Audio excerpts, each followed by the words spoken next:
Assalamu alaikum warahmatullahi wabarakatuh. My name is Selaedin Maksut. It's Selaedin. Thank you all for coming today. We are here to commemorate the United Nations International Day to Combat Islamophobia. And to mark that day, we are also releasing CAIR-NJ 2025 Civil Rights Report titled Power in Persistence. Every year, CAIR documents the intakes that come to our office, categorizes the calls, and offers analysis of the report. And this year, our report is being released by quite a timely moment, as we see Mahmoud Halil being arrested, just one of many examples of oppression and repression of the American Muslim community. Our report highlights new data on anti-Muslim bias in New Jersey, and of course expresses the surge that continued post October 7th.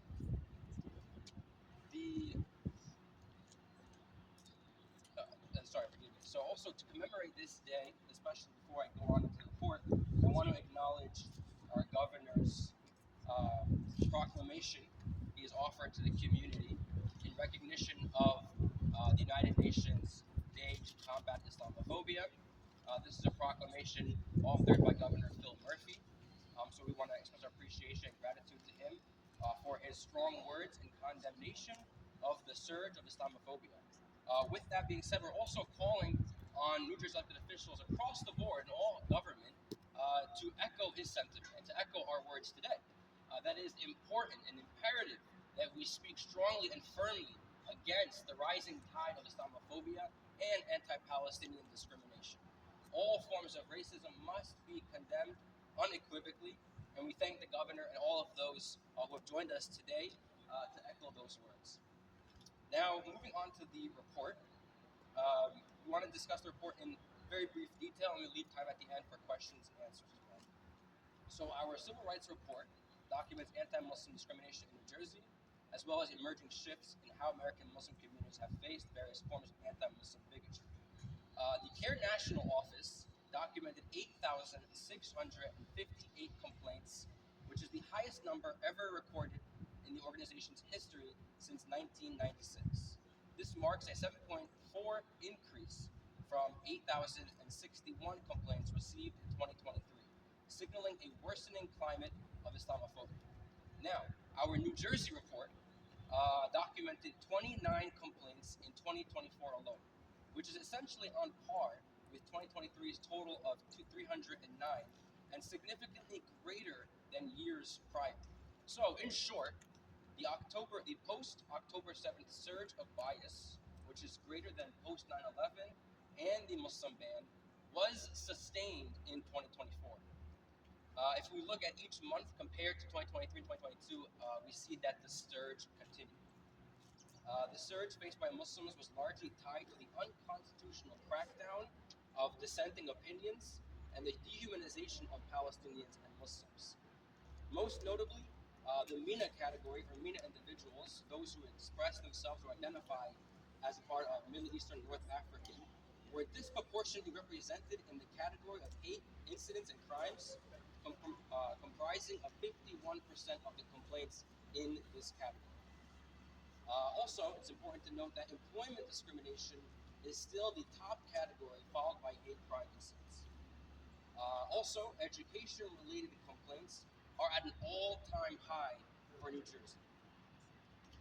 Most notably, Bergen and Middlesex County are hotbeds of hate.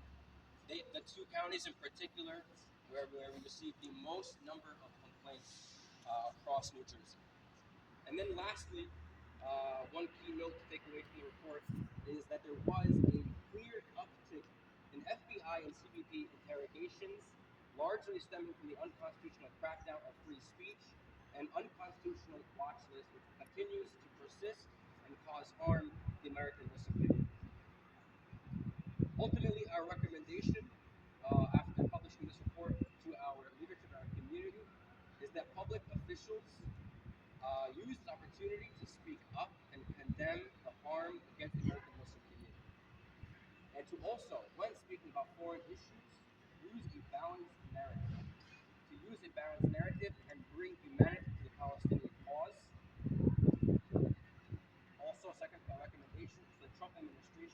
suspend the FBI's use and dissemination of the watch list, which the Biden administration failed to do.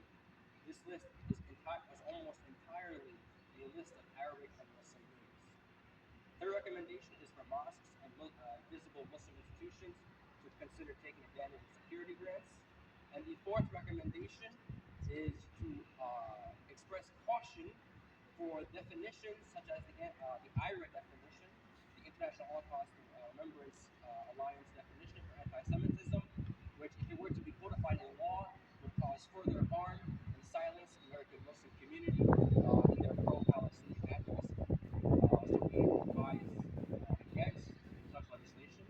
And the fifth and final recommendation of our report is for calling on legislators to consider revisiting New Jersey Cyber Harassment Statute NJSA 2C334.1, or reintroducing new legislation that would consider restricting doxing individuals without infringing on people's right to express themselves freely online by targeting intent.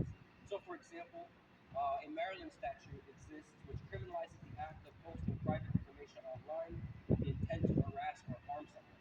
This law specifically targets the use of personal data, such as addresses, phone numbers, and other private details, and it carries criminal penalties for those convicted. California, Illinois, Oregon, and other states have addressed doxing in a similar capacity. It is important to recognize that calling for someone to be fired in a public space like social media is itself free and protected speech. However, the lines of harassment, bullying, or defamation should be re-examined. Once again, I want to thank all of those who came out today to mark